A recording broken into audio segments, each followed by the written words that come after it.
And so this is the name of our webinar. It's based on the title of my book, which is right here. Let me bring it up close and center. Many of you have seen it and read it, How to Become a Destination Company. And I invited Shanna on from Earthcraft Landscaping from Indiana, Pennsylvania. Did I get that right, Shanna? You did. And so we're going to cover really three questions that are recurring, at least to Team Engine. Team Engine said, here's the common issues that we're hearing: the competition for workers, the declining interest in landscaping careers, and then the high turnover rates. So we're going to have a discussion on each of these topics. And so we're just going to jump right in. And I'm going to start with competition for workers. I'm going to take off the screen share here. And Shanna, let me just start off by throwing a few curveballs. Shanna's a good client. We've known each other now for 4 years. Is it 5 years? 4 years? Going on 5, I think. 5 years. We coach together. And so I know your business pretty intimately, so to speak. So a couple curveballs. This is not, you guys are going to have as much fun and be surprised as we are. So Shanna, are you all staffed up for the season? Yeah, we are actually. Crushing it. Good answer. Good answer. So let's talk about basically. Oh, also, you guys have the chat. You guys can use the chat to throw questions to each other. In fact, why don't you throw in a percentage into the chat if you're staffed up or not for the season? Just throw in a percent: 100%, 80%, 50%. I think people want to know, and so you guys can share with each other there. We've got an 85, an 80, a 50, an 80, 100. Kevin, there you go. We're going to 90, 190. All right, Paul's got 100. There we go. All right. And so competition for workers, I believe you got to start from the inside out. So I'm just going to touch briefly on culture, on, sort of the soft part of the business, and then the hard parts of pay and onboarding. And then I'm going to get to the outside of the onion, which is the recruiting and attraction for workers, right? So we're competing for workers, we're competing for good workers, right? And so you want to start from the center. And I think Danielle said fixing the holes of the bucket. That's so important. So often your bucket's leaking and you just want to go out and grab more to put in the bucket. But a thoughtful owner or leader is one that takes the long view. I'm quoting Shanna here. She's going to be talking about the long view. And so the long view is, okay, let's fix the holes first. A lot of people use net promoter score, and you can fashion NPS. And if you're not sure what that means, Google it. But it's a way to grade yourself with your clients. You can do that internally and very intentionally figure out the holes in the bucket. Why? What people don't like about your business and why they're leaving. You can also do bottom-up reviews if you use any kind of HR software. It's got that ability built in. Shanna, are you using any kind of HR operating system or? Oh, we use Bamboo HR. Right. So Bamboo HR probably allows you the ability to do surveys built in. It does. You could do an up review. Please tell everybody, give feedback to the owner or the general manager or the leader. What are they doing well? Where could they improve? So a lot of these tools we have built in to fix these holes. And then, of course, there's the permit what you promote. By the way, I'm saying some basics and fundamentals in it, and it might seem like, yeah, of course, we know all this. And yet, if you do the basics and fundamentals really well, that's how you become this destination company. And so it really bears repeating: what you permit, you promote. Still, the biggest issues I see over and over again are that the owner holds on to some bad employees that they really should have let go. And I know there's some people on our call right now that are like, yep, I've been doing that. And so your ability as, not your ability, just your willingness to follow through on your own values and promote to another company people who don't belong and having the faith that you will attract the right people, self-fulfilling prophecy. I think that's probably the single most important thing you can do to build up your culture, become that destination company, and ultimately to attract better employees. And then number three is communication and transparency. And if you read the book, you'll learn a lot about it. If you're in any of our peer groups, we're always talking about constant communication, constant transparency with your team, so they don't feel in the dark, right? So they feel good about where they know where we're going. They feel like they know the plan. They feel like they know how we're doing along the way, month to month to month. They'll feel like, we're it's like a ship. I love using spaceships or boats as metaphors. We're all on the boat, regardless of where we are in the boat, up top on the deck or down below in the engine room. The captain's giving us constant updates. We all know where we're going and how we're doing. We all feel good about working in this company. That's very, very important to culture. And lastly, and Kevin, who's on the call, I'm going to shout out to him, who's really perfected this concept of the red carpet exit. And lastly, when you let go of someone, you do it in such a way where they're feeling so respected that even if they hate you or some part of them is disgruntled, uh, they're going to feel good about how you let go. And when they go out into the world, they're going to have good things to say about you. Or maybe they're quitting you because they have a better opportunity. And still you give them the red carpet exit. So when they go out into the world, they feel, that much better about you. And really, when you do the red carpet exits, you're really doing it to send the message internally. Again, it's all about the culture, that we are a fair and classy and respectful place to be. This is a good place. And so those are, there's a lot you can do for culture, but I think those four things will have a big impact. Shannon, what did I miss, or what has worked really well for you in terms of culture building? I think I could hit on a couple of those things that you mentioned and just sort of put some meat on the bone, as they say, around a few of those things that you talked about. The one that you said about surveying your employees, the NPS methodology of doing that. We don't exactly do that. We don't just have the one, because that's a very specific kind of questioning, right? Basically, Yeah. how likely are you to recommend your friend to come work here is how that would translate. Yeah. What we do instead, and I started doing this probably, I don't know, 7, 8 years ago, when we first started implementing EOS in our company. You had to do 5 5 5s, which, if you're familiar with that, it's more of it's like a review, but you're not being critical in that review. It's more of a way to carve out a conversation to talk about, are they a good fit for the culture? Is the job they're in the right role for them? Figuring out that right person, right seat. And then also in that, talking about, what's their future look like in the company, and just carving that time out to have a conversation that's not meant to be super critical. And I always kind of battled with doing any sort of punitive type review systems where you had like a 1 to 5 scale or a 1 to 10 scale, and you're rating somebody on how good they are at something. I mean, I think there's room for that in the field when you're talking about like how close to mastery are you of this specific task or this specific thing. But when you're talking about it to like try to add it all up to whether or not you're a good employee, it just never really hit home for me. It never really felt right. So I had written a survey cover sheet that went with to get ready for the 5 5 5s. It's a survey that everybody has to do every time they have one, which can happen as often as 4 times a year. I don't think we've been doing it as often as we would like to, but that's the goal. Yep. And that cover sheet is just 10 questions on it that the employee is supposed to answer about how they feel. And it's the 10 questions were based on the top 10 reasons why people leave a company. And so they were things like, the questions are scale of 1 to 10, rate the company on all these different statements. So one of them is like, my pay is fair and competitive. I I don't even remember what they all are, but it's like, I see myself having a long-term career here.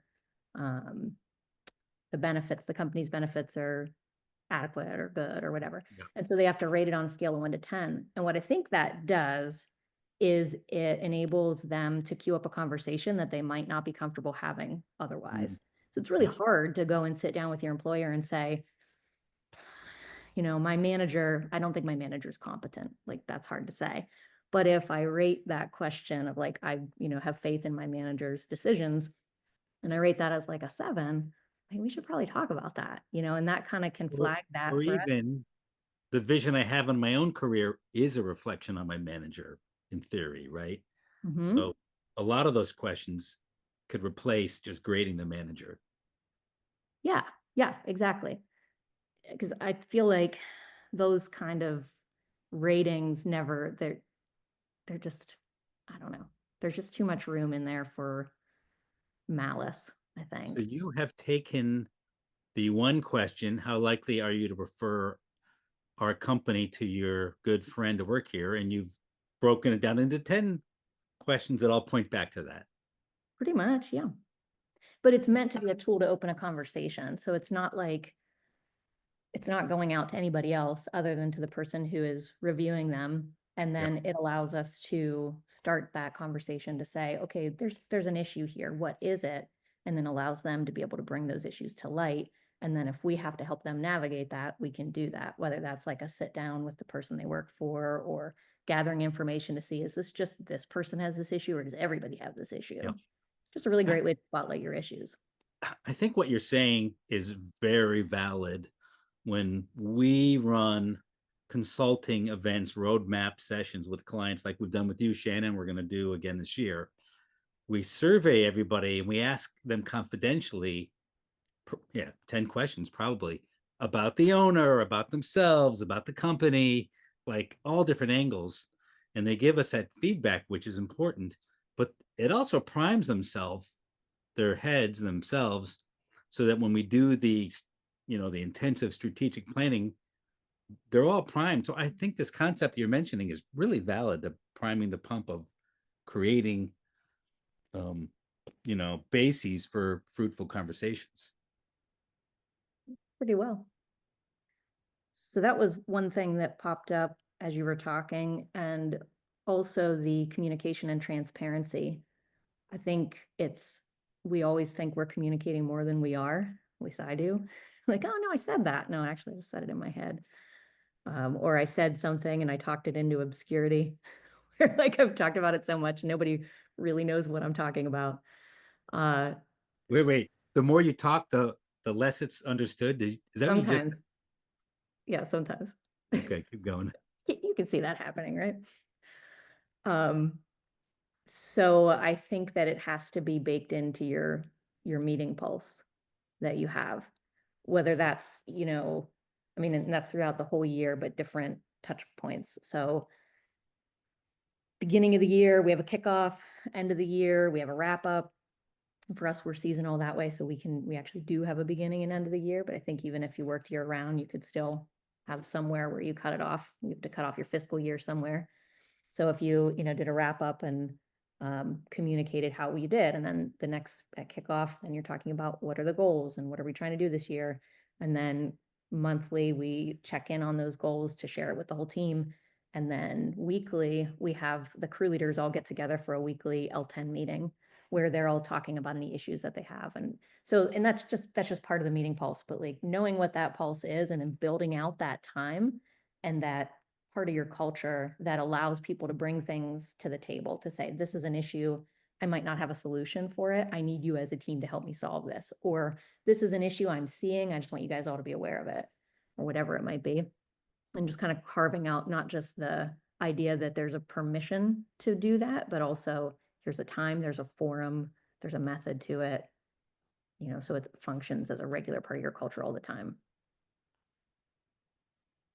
So you've built the internal culture and you're always working on it. Your new holes are always opening up. You're always plugging them.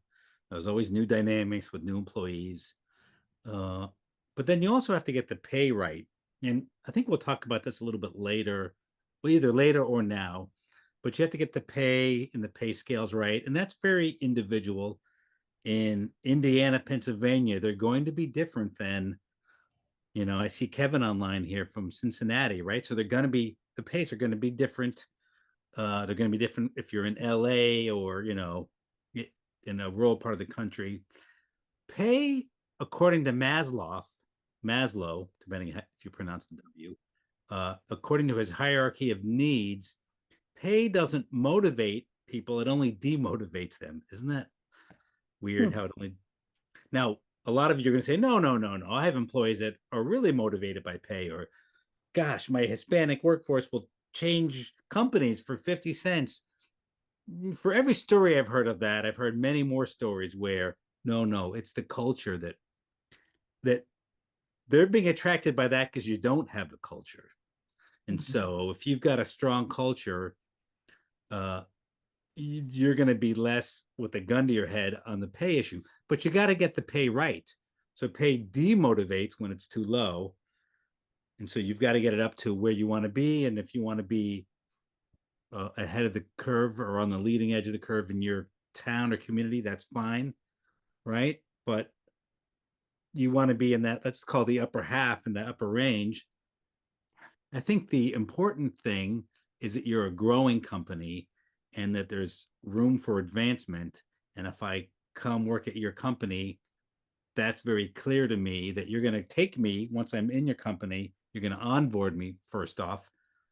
I think that's much better than it used to be. In part thanks to the HR type technologies that help with that, the softwares. But still, there's room for improvement in onboarding. And so, pay and then the pay ladder or career ladder. Shanna, tell us what you're doing and give us a quick self assessment. You said you're fully staffed. So, to what extent do you think pay, a pay or career ladder, and strong onboarding and career development is part of that? The big question. And I do have to say, I just remembered we have one position we haven't filled yet, so I don't want to lie on the call here, uh, Okay. for a hardscape leader, in case anybody's looking for a job. So the I there's a lot to that question. I would say you have to really be honest with yourself about who you're competing with for workers. So for us, we don't have a lot of other companies, landscape companies specifically, that operate at our level anywhere very close to us, especially, I mean, like in our county is not very big. So, I mean, 80,000 people in our whole county. So we're really the only professional level landscape company that's in our area, but we're competing against people that are, Wait, 80,000? There's probably 80,000 in my neighborhood. that's what I'm saying. It's very rural. Yeah. All right, keep going. So we're competing against people in the gas well industry, uh, construction, state jobs. You know, what kind of pay are they able to get at those jobs? Can we even come close to competing with it? And a lot of Mm. times we can't. So then I think you have to get really clear on who are you as a company in terms of the experience that your employees will have. So are you a company that offers tons of work, lots of overtime, as much overtime as you want? You can come here and you can make a ton of money. You're probably going to sacrifice on the work-life balance side of things. And maybe some people want that. And maybe that's who you're looking for, is you're looking for the people that they're just like young and hungry and ambitious, and they're going to come in and they're just going to tear up work, and you might not have them. You might blow their knees out by the time they're 30, but you know what I'm saying? Like that's one type of company. For us, we didn't really want to, we didn't feel we could compete on the pay side of things and have the kind of work blowing through like commercial work or something like that, that we could make a lot of big margins or whatever, you know, like it just didn't make sense for us in this area. Um, so residential wise, you know, it takes more care, it takes more time, your work hours can be more managed. We can not overwork our people, and they're not going to have to travel, because for a lot of these other jobs, they have to travel out of the area. So we kind Mm. of focus on that. Like how can we work with your work-life balance? How can we be a company that like you can bring your whole self to work? That is a culture where you feel really comfortable and at home, that you feel welcome, that you feel safe. Um, how can you, at the end of the day, feel pride in what you did, feel satisfied in what you did?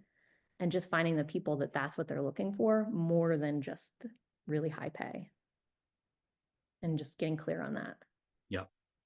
And so how much effort have you put into building out the career ladder and the pay ladder?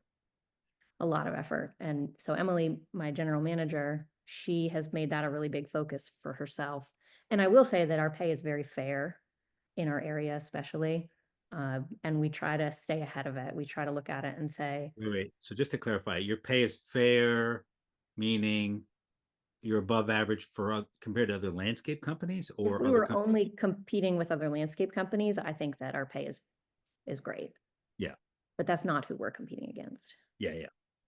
So we have to recognize that it's I think there's this head game that we can play with ourselves where we're like, this is a great place to work. Look how much money you could make here. Look at this, da, da, da, da. And we get on our high horses and we don't really stop and step back and go, okay, if I was an employee who was thinking about coming here, what am I saying no to in order to say yes to this?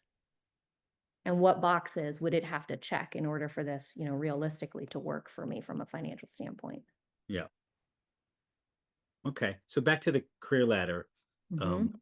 everybody in our peer groups, and you've been in one of our peer groups now for 4 years, or actually since COVID, right? Yeah. Mhm. Um, 21. they're all working on career ladders. They're all sharing them with each other. And so, is your career ladder ready for prime time? Like, is it working? Do people pay attention to them? Or if I'm an employee, can I track my career in reality using your career ladder? Not as much as I would like. I don't think, though, that it's a linear path necessarily. Like we have org charts and we show empty spots in those org charts, and we have a 3-year org chart and we show those empty spots. And it's really a great tool for sitting down individually with someone to say, here's what 3 years looks like now from us. What kind of things on here speak to you? And then we can also flag people to say, like, okay, this person's really great at this thing. Boy, I could see them moving into this role in the future.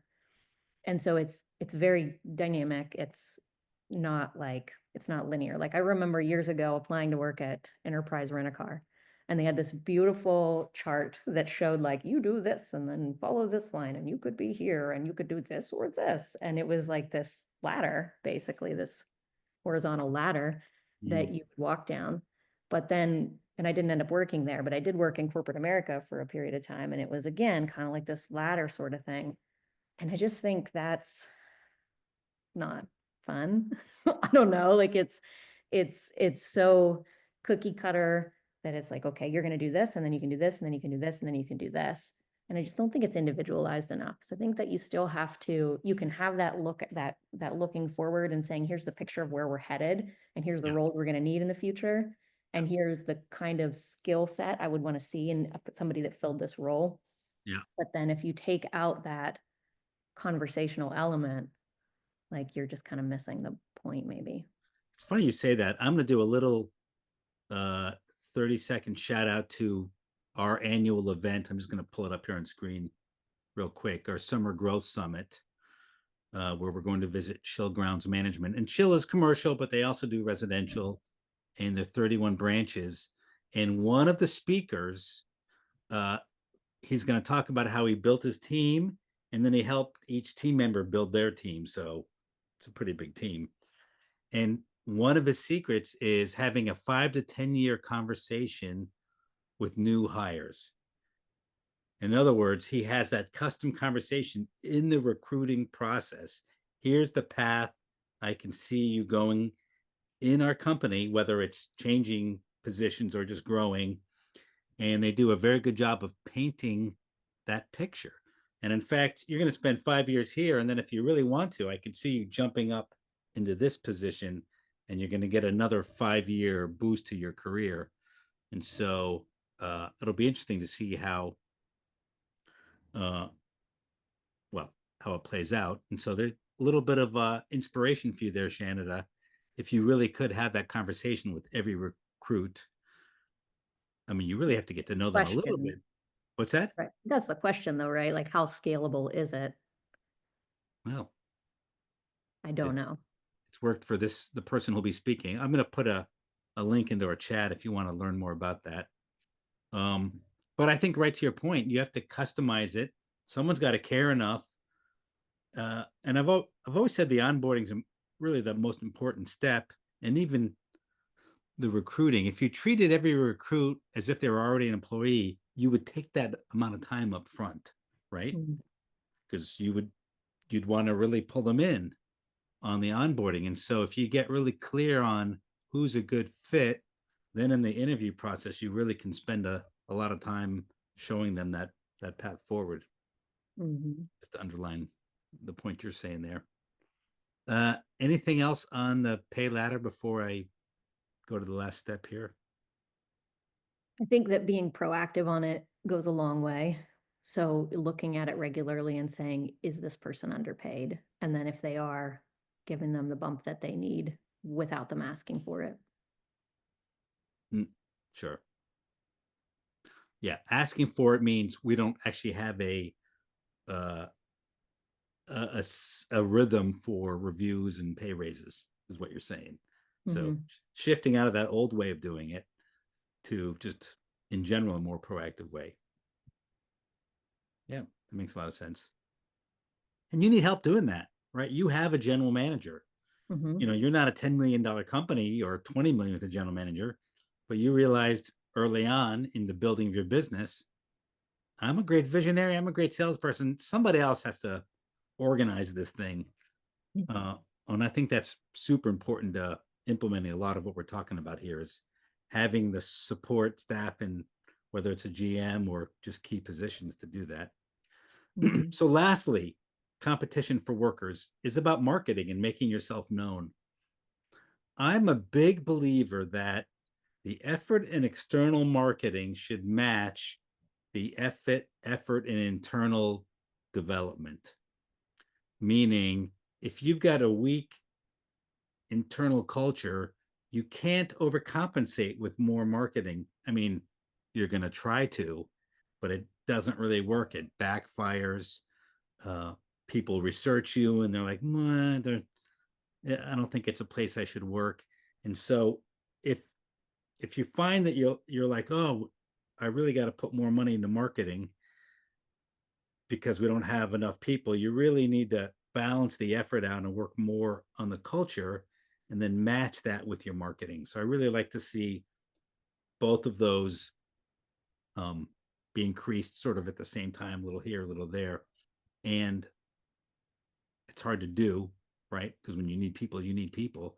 But I think Shanna, if you build that destination company from the inside out, then the marketing gets amplified and multiplied. Would you say that's fair? I would. And one thing you can do is you can have your employees do Google reviews. That's one thing you can do you're literally marketing with your employees. Um, but really if you've got the culture where people want to be, they spread that because people say like, oh, you work at Earthcraft, what do you like it there? And so many of them will tell me, I'll hear this from other people in the community. They're like, I talked to so and so and said, oh, how do you like working there? And they're like, I love it. I'm like, so now I really want to dig into it and understand why they love it and try to like quantify that and then do more of whatever that thing is. And And get them as part of your marketing, right? That's yeah. why I gave a kudos to Kevin with the red carpet exit. If you can Oh, get even people you fired to talk well about you, right. now we are rolling. Now we're talking. And Exactly.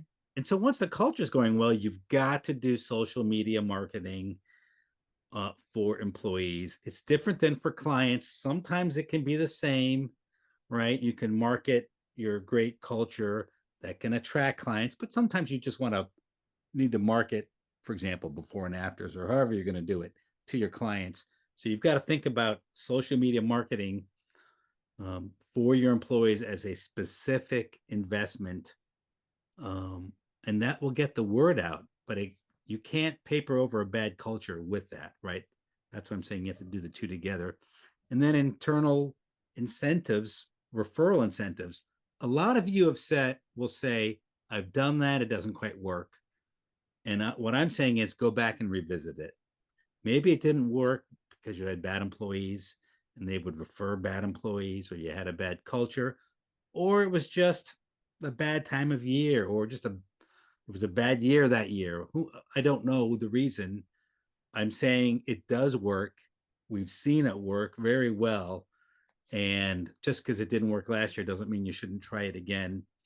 The key with it is you've got to keep it front and center. You can't just assume, hey, I've told everybody they get $500. Oh, it should take care of itself. No, you got to do internal marketing to keep that front and center because people are busy, right? You're dealing with your own problems, the dentist, your kids, the flat tire. People aren't thinking about, oh, I'm going to go home and just talk up Shanna and her company. I mean, they might with you, Shanna, but with most they don't. And so you got to keep those initiatives front and center. But I think that's a really important part. Build the internal part, build the career ladder and pay and get all those so they're not negatives, and then really get out and promote. And anything you want to say on that topic before we move to the next of our three topics? Yeah, we've only gotten through one so far. Oh, just a couple quick things I'll say is when you do start to have that culture that is speaking for you in a good way, to try to really drill down and find out what it is that people value. Because I think it's easy for us to think like, okay, so we had our kickoff here last week and we fed them and like it was a good time. There's good vibes. And we talk about our vision and all this stuff. And it's easy to start thinking like, oh, that's the reason that people like working there. But I really was digging in and asking different employees why they thought it went well. Because I had several people say that it was great. And one guy that was like, that's it. I'm retiring from Earthcraft. I'm going to be here for the next 30 years. Like it was just a really great couple days. And I asked him, I'm like, why? Tell me why. I want to figure out why. And for him, it was the learning culture. So we split the day into a couple different things. Some of it was classroom, some of it was just talking about like policy and whatever. Other parts of it were actually being out in our yard training on different specific stations, and they would rotate through them. And the crew leaders arranged it, organized it, led it. They're like, we know what skills we need to build. This is what we're going to do. And it was really, really well received. And I think not just because we're training people, because obviously I think today people want training more than anything in their jobs and they need it more than ever. But because of the way that our team trains, that they do, Brene Brown calls it building a safe container. So it's like building out this culture where it's okay to fail, like to try something and not be good at it at first, and not have somebody like snickering at you or heckling you or giving you a hard time about it. It's just like, oh, all right, well, here's what we're going to do, and I'm going to show you, and then we're going to do it together, and then I'm going to watch you do it. And having that be done in a way that feels comfortable and safe lets people learn how to be in that kind of learning zone. That's how I think I heard you right. And that's how they train typically in restaurants. I'm going to tell you, I'm going to show you, we're going to do it together. Mm-hmm. And then you're going to sort of teach me. We're going to do a little role reversal. Yep. Very safe, uh, and very easy. All the tasks in the restaurant are very clear. So how do you keep your, how do you, so landscape is more complicated than restaurants. Yeah. Maybe not running a restaurant, but just in terms of the skills you might need, there's such a variety. How do you keep it fun and overseeable for your team? Well, I think you can teach everything, but you can't teach everything all at once. So for me, it's more about, all right, what are the foundational skills they need for these things that we're going to be doing this part of the season? And then continually training to be able to build on that. So you can think about it seasonally like a timeline, a calendar of how soon you need to know those skills if you're brand new. But then the other thing is it's maybe less important to try to like dump all those skills into them right off of the bat and expect them to be able to do those things. I think it's less important than it is to get them comfortable with learning and trying and being frustrated and sometimes screwing up. I think it's more comfortable to build that out. And I think about that almost as like writing them a permission slip that it's okay to not be good at something at first. Like it's okay to fail at first. I've been thinking about this a bunch lately. Hope you don't mind. I'm going to go off on a little bit of learning tangent. All right. Okay. You got 2 minutes. All right. So in that book, Elevate, that we read for the peer group, Robert Glazier, I think is the author, he talks about the way that we learn being in there's like three silos of learning. So it's like you don't know how to do something, and then you're skill building in the middle. And so that activity goes up, you build your skill pretty quickly, and then you're at mastery. And that middle zone is where A players like to be. Once they master something, there's no challenge in having something that they've mastered be something they necessarily keep doing all the time and focusing on. They want to be Yeah. back in that learning zone. Yeah. And there is this parenting psychologist that I follow on social media. Her name's Dr. Becky Kennedy. And she talks about what she calls the learning zone, which is basically the same exact thing. And so when you're raising kids, maybe it's a little bit patronizing to like compare parenting to like managing people, Go but I for it. feel like there's a Keep ton of going. parallels. And so she talks about how that first, she calls it, like knowing or not knowing and then knowing, right? If it's like a timeline, or like not having a skill and building a skill. So we want to get there as quick as possible, right? We want to like go from not knowing to knowing and close that gap as quick as we can. But for kids, especially as they're learning something that's a new skill and they're in between, there's going to be a hard road here in between. And it's the feeling of, she calls that the learning zone. The feeling of being in that zone is frustrating because you're not good yet. You're not good at that thing yet, and you want to be good at it. And for her, she talks all the time about building frustration tolerance in kids, of learning to be in there. Well, we have a world of instant gratification today, of very little output to get tons of gratification. Yeah. And so we don't necessarily know how to be frustrated, and we don't know how to fail either, for all kinds of reasons. And when I say we, I mean it's mostly generations younger than mine, but it's everybody. It's just especially prevalent in these generations that are coming into the workforce. And so if we have to teach them how to fail, and we have to teach them how to live in that frustration tolerance zone. And I think that there's so much work to be done around that in our training, that if we don't think about it, and then we wonder why somebody comes in, they try something, they suck at it, and then they leave. But if we can help build that kind of safe container for them to be in, to build themselves, I think it goes a long way. Interesting. Uh, it takes a whole new patience to be a leader these days, doesn't it? It really does. And you've got to teach not only good grammar and how to write an email that's not a text, but even how to talk to people. Yeah. A lot of teaching that goes on. All right, let's jump on to phase 2 here, or part 2, declining interest in landscaping careers. We're going to switch a little bit, Shannon. I'm going to hand the mic immediately over to you. Mm. And then I'm going to chime in while you're talking. So So what? I don't think there is a declining interest. I mentioned this to you before. I think there's declining enrollment. I think there's a smaller labor pool, but I don't think that necessarily means there's less interest. I So find that whenever, wait, hold on, Shannon. So you're saying the premise is wrong, Mhm. and people's complaints are, they may feel that way in the micro, but you're saying in the macro, you don't see the evidence for this. I think the interest is increased. I think that it's so common to talk to somebody today that says, I don't want to be at my desk job anymore. Right? But they grew up going, that's the career path that I need to take because my parents said I should be an accountant or whatever the thing is.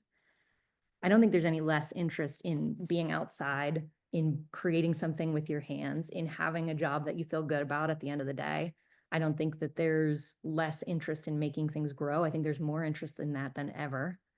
You've got people homesteading all over the place. I mean, country's lousy with homesteaders these days. I mean, they're everywhere. So like, chickens, gardens, high yield, whatever's like, it's everywhere. I don't think there's any less interest in doing what we do. So you're saying there's less interest in school in general, and Well, I it's mean, yeah, enrollment in school's been down in everything for years. So, and certainly in the programs that you could go to a 4-year college to go and be a landscaper, that investment versus what the payout is, it's really hard to justify. But barrier wise, I mean, we've got like no barriers in this industry. So if you want to walk into this industry with no degree, you can do that. Do we still need people that are degreed? Yes, but you can also learn on the job. And if there's more and more people that aren't buying into the idea that a college degree is going to make them happy and it's going to get them a job that they'll use it, then we should be looking at it more as an opportunity that enrollment is down. So tell us how you're going about this opportunity.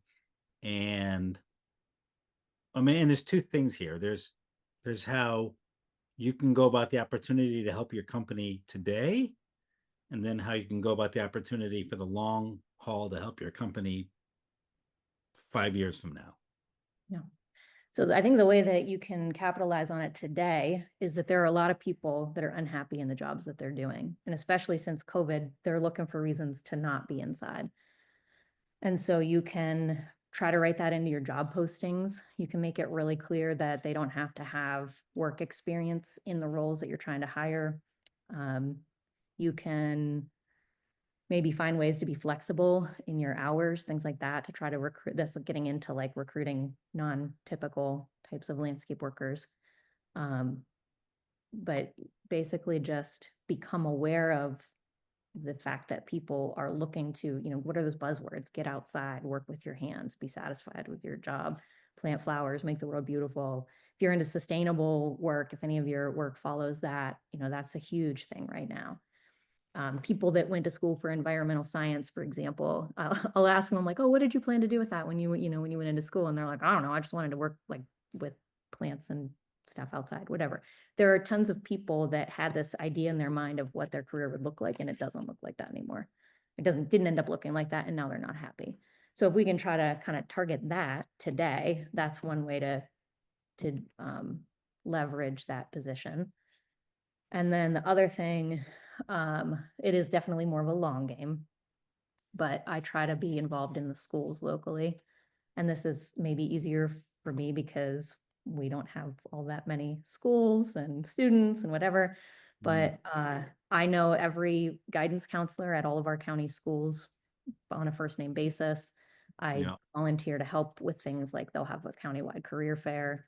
I've helped to organize that in the past. I'll go and I'll talk to their classes, not to recruit, but just to talk about what I do. They have career classes. They do a lot more work with like career pathways. I try to stay top of mind in our area. So if they have a kid who wants to come do like a job shadow, we try to accommodate that. Whatever we can do to just help get in front of those kids earlier. And so, what's the result been for you? I know you said it's long term, but you've been It doing it is. for years. It's a little bit hard to measure. I haven't had anybody come up to me and as an adult and say like, I heard you speak years ago and now I'm in this industry. But I'm sure that'll happen eventually. It will. I do know kids that have gone on to a landscape contracting major that happened because they came and shadowed me. Um, Can I and then, just stop you for a second? yeah, Uh, You're that little this idea that I think it's paying off. We won't know for a while. Now that I've been in this industry as a coach for, it's not 20 years, but it's close to it. I get people coming up to me where like, you spoke to me, you spoke in my association 10 years ago, and I still have the little handout you gave in my wallet. And, and here's what I've done with my life and my business since then. And we don't really, none of us in general, we can't really know the impact we have when we go to give that talk. But it most certainly, if you're passionate and you have a good message and you're consistent, it definitely has a positive impact.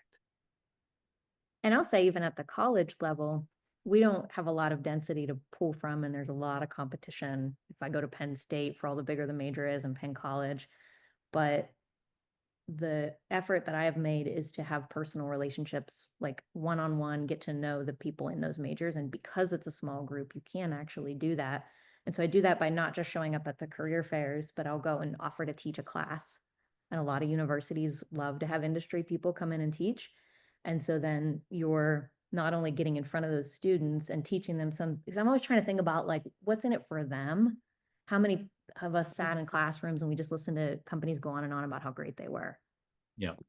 We're all kind of offering the same stuff. So if instead I can come in and be a resource to them, teach on something specific, give them some kind of knowledge I've built over time, then I'm helping them, number one. I'm staying top of mind with their professors, number two. So whenever they have somebody that's looking in that area, I'm going to be the first one that they recommend.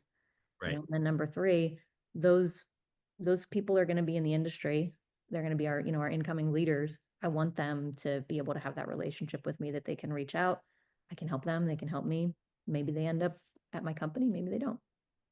I will add, if you're willing as a company to have an internship program, it Mm. costs money, it takes time. We set them up back when I ran my family's business with Skill, which had 2 and 4 year that's 5, 2 and 4 year programs. Uh, Very important. You know, it's good to show up and give the talk, and it's good to hire people and for them to have good reports back, you know, that the alumni report back. But that in between is that internship. If it takes time and money, but if you're willing to invest in that, have you had to do that? Are you doing that? We don't have a formal internship program, but Penn State also doesn't really require a formal internship.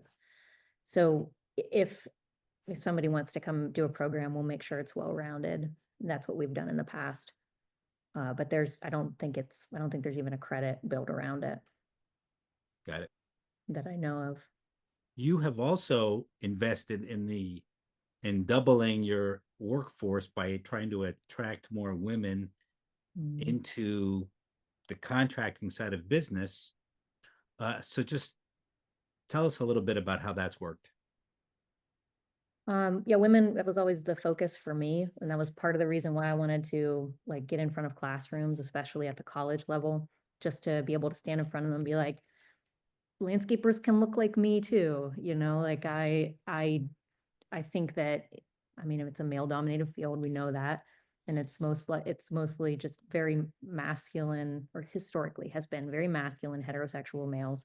And now there's so much opportunity to bring more gender diversity in. So whether that's women or it's, you know, people that are just a non-typical gender, anywhere in that spectrum, to try to make them feel more welcome.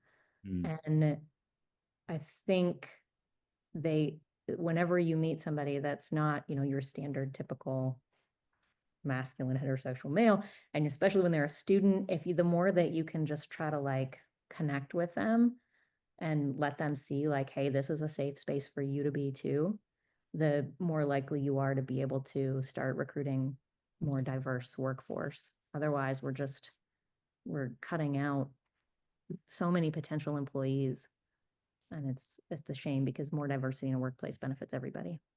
So a woman, you're a woman owned business or woman Mhm. run or woman CEO'd. Both, both, So because woman is and your men are only, husband a co-owner or do you own the business? he is, but I have 51%. Yeah, you're smart. So, all right. So what about someone who's listening and they're a male owned business? Is it Mhm.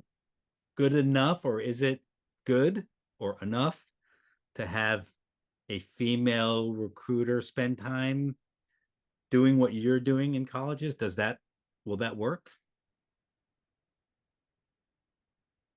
You can recruit and say anything that you want. You know, you can put out a message of whatever you want, but then, you know, you gotta put your money where your mouth is. So like if they come and visit your company or they come and spend a week with you and they're gonna be able to feel whether or not that's a safe space to be. Yeah. They just will. And Yeah. if it isn't, they're gonna leave. Yeah. All right. So is it enough? Probably not. I think it's a great start. But So it's as this. Sorry. Go ahead. anytime that we're not representative of the workforce that we're trying to recruit, we have to figure out what they need and then give them Mhm. that. Right. You can't assume that So, we know what they need. so you're back to the external marketing has to match the internal reality. Mhm. Yep. Fair enough. Good answer. Um, we're gonna run tight on time here. Uh, but I want to dig a little, just one more thing here. So I know that not only were you teaching in classes, but you would have what was it? You'd say, "Hey, all the girls in this class, you can come talk to me, and Mm. I'll do a little one on 10 with one on, Mhm. mini groups with you." Yep. Yeah, we had for a while at Penn State prior to COVID, myself and two other graduates of the landscape contracting program, we would organize a group. It was sponsored by by the people in the major, or right by the staff, the team, faculty, whatever. And we would go and sit down and have like a lunch with them and just sort of have a real talk. And the idea was just that there's there really aren't barriers to women coming into the industry, but there are barriers to them staying in the industry. And we were trying to figure out what that was. And like we knew as women what we had gone through in different jobs and stuff, and just trying to, have real talk about the stuff that's maybe uncomfortable for men to talk about, speak to.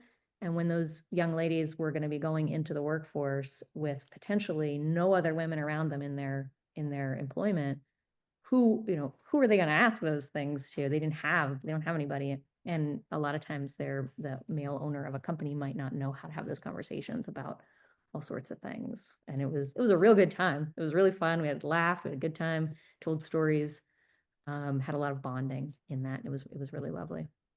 Hmm. So we have a couple minutes left here. And the last topic, let me put it up on the screen here, is retention, right? How to reduce the high turnover rates. And I think we talked a lot about it with the under competition of workers, but let's just do sort of rapid fire. Well, between you and me, we'll just take turns throwing out an idea, and we'll go back and forth a couple times. I'll let you kick off. One thing that you see that has helped reduce turnover and retain employees. Better hiring. Better um, hiring out the gate, huh? making better choices. Emily is a fantastic interviewer, and she just knows what she's looking for, and she knows from history what things stick out that are red flags that'll make somebody not a good fit. And we're always trying to think about it as a two-way street, not just what can this person do for us, but are we going to be able to meet the needs this person has? Because ultimately, if you can't, they're not going to stay. Okay, I'll throw out an idea.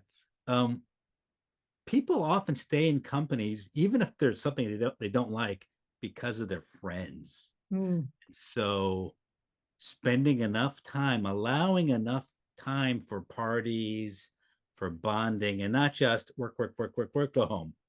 Now, granted, that's what some employees want, um, but you're in charge, right? And so taking the time, uh, parties that are paid for, not just, hey, come after hours on your own dime, and spending time with that bonding where people can build up those friendships will Mhm. help with retention.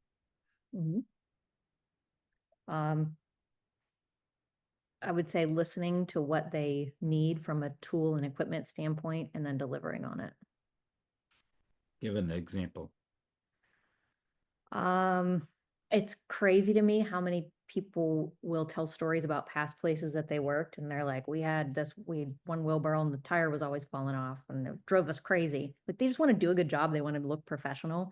And when they have tools that are falling apart or they don't have enough of them or somebody has to stand around because they're running up shovels or whatever the thing was, um, I just think it's really easy to not hear what your people want or need, and then giving them things above and beyond that. So like we have like smart gates, to for the mulch and the stone and everything, so they don't have to shovel. Got a mulch blower, investing in that equipment, showing that you care about their their bodies and their, not having to work so hard. Yeah, I think there's two levels to that. One level is when I do our roadmap sessions, these consulting events where I do strategic planning with companies. I'm always shocked that, one of the questions is, what do you need to do your job better? I'm always shocked that sometimes it's a small tool. I'm like, really? Does the owner really not know that that person needs that tool? Because they wouldn't tell me if they got it fulfilled. I'm shocked at how often basic uh, um, tool needs aren't being fulfilled. Now, sometimes, okay, that person always wants whatever, an extra level or something. I'm going to get that. But often enough, there's like real needs as well. So there's that. And I think the other thing you said was investing in better mechanization to help older people remain staying a crew leader, getting the work done without losing their body in the process. And there's more and more That's, tools. Go that ahead. was a win on lots of fronts too, because you're going to be safer, you're going to have less fatigue, you're going to get more stuff done, and you don't need as many people. There you go. Um, I think one that we have to think about more and more is thinking about full-time employment. Mhm. The biggest issue in retention is, well, I laid them off, they got another job, or their spouse put pressure on them to get a real job. And so promoting your company as a company that has real careers and real jobs, and looking at ways that do full-time employment without there always being a question mark on, what are you doing this winter? And that could be a whole different webinar on that. We will have somebody at our summer growth summit, Ivan Katz, talking about that and things he's experimenting in his company to help create that stable workforce. Shanna, we're really out of time here, but do you have one more on reducing the high turnover rates? You just always have to be figuring out who your A players are and keeping something in front of them to be able to be working toward all the time. Also just appreciating people, telling them how much you appreciate them, taking time to celebrate the wins. That's something that's a big to do on my list this year, is just making sure I'm stopping to celebrate rather than just being like, okay, this was great. Now, how can we do it better? Um, I think just including them, pulling them in, making them feel like they've got that ownership piece, and letting them know how much you appreciate what they do and how impactful what they do is to the people around them. It's interesting. We do personality profiles with all of our clients. And when you do that, you can learn about yourself that you may not need high recognition, right? You may be just more driven onto the next thing, but the team you're leading has a different personality than you. And specifically, you might be low in recognition, but you may have a team where, well, there's some that are low, but some that are very high, and they need that constant external affirmation. We actually did some disc type assessment things at our wrap up meeting at the end of the year with the entire team, and then broke them into groups and then talked about like how different personalities work together with each other and what challenges it presents and what opportunities. That worked really well. Shanna, you've been a member of in our peer group community for 4 or 5 years. If I don't know who's online here, but if somebody were thinking about getting involved in one of our peer groups, what's like 1 or 2 points you would make? It's worthwhile for sure. It's an investment, but you know that everybody else that's in it with you is invested too. Um, it's it's been really impactful. It can get kind of lonely sometimes being a business owner because you don't have anybody really to complain to. You don't have anybody to say like, "Ooh, this thing is me really worried," or like, "I don't know how to do this." Sometimes you can't say that to your team, and sometimes the people around you in your life aren't business owners and they don't know what to tell you, and your therapist can only take you so far. So, having that peer group of other people that just speak the same language, it's priceless. Well, thanks for coming on short Mhm. notice. Thanks for changing your schedule, Shanna, to You bet. jump on here with me. And thanks to Team Engine for putting this on. Thank you, Danielle. Yeah, thanks to you both as well for letting us sit in on the conversation.